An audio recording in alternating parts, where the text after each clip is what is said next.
Bismillahirrahmanirrahim. Assalamualaikum warahmatullahi taala wabarakatuh.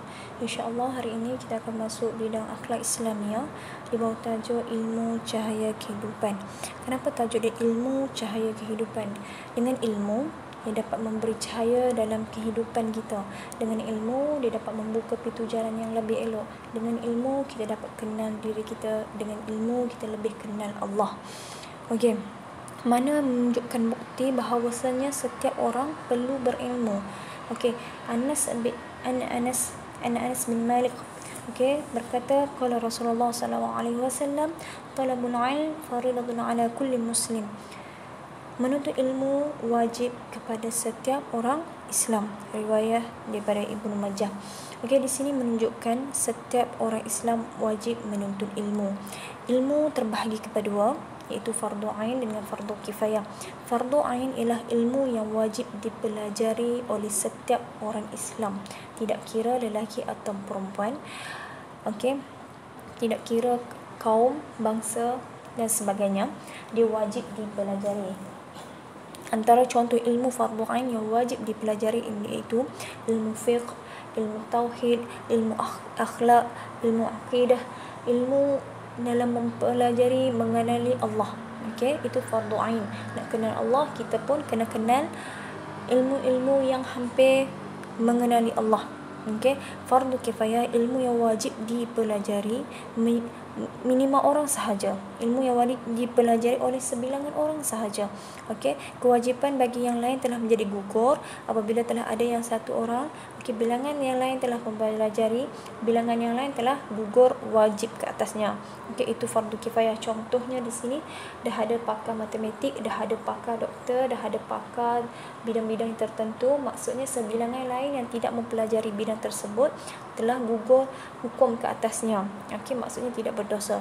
Okey, ilmu terbahagi kepada dua, fardu ain dan fardu kifayah. Okey, antara adab dalam menuntut ilmu. Dalam menuntut ilmu kita mesti ada adab supaya ilmu tu lebih berkat.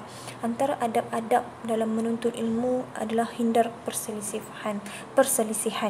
Okey, menghindari perselisihan. Maksudnya bila ada perbezaan pendapat, kita utamakan cara nak atasi masalah. Okey, kembali kepada agama dan Tuhan. Kita jangan bertengkar sehingga kita lupa kepada adab. Okey, adab dalam menuntut ilmu. Okey, tuntas menekuni ilmu hingga faham kemudian diajar kepada orang lain. Okey, itu adabnya. Bersuci, seeloknya kita berwuduk. Okey, menyucikan hati kita dengan niat kerana Allah lah, niat untuk belajar lillahi ta'ala. Rendah hati, tunduk pada perintah guru dan tidak merasa lebih daripada yang lain. Okey, itu antara adab. Kita jangan kita tahu sesuatu ilmu, kita ajar guru kita pula sehingga boleh menjatuhkan maruah seorang guru. Okey, bersungguh-sungguh dalam menuntut ilmu. Kita mesti bersungguh-sungguh, fokus, ingin belajar, ingin tahu ilmu yang dipelajari. Okey, akibat tidak beradab ketika belajar. Apa akibat-akibat yang akan berlaku jika kita tidak beradab? Okey, ketika belajar, okey, mudah terpengaruh dengan unsur-unsur negatif, tersisih daripada kawan, susah untuk memahami ilmu yang dipelajari, rendah budi pekerti, hidup susah, dipandang hina oleh orang lain. Itu akibat jika kita tidak beradab. Okey, fadilah berada ketika belajar. Fadilah beradab ketika belajar. Apa itu fadilah? Kelebihan.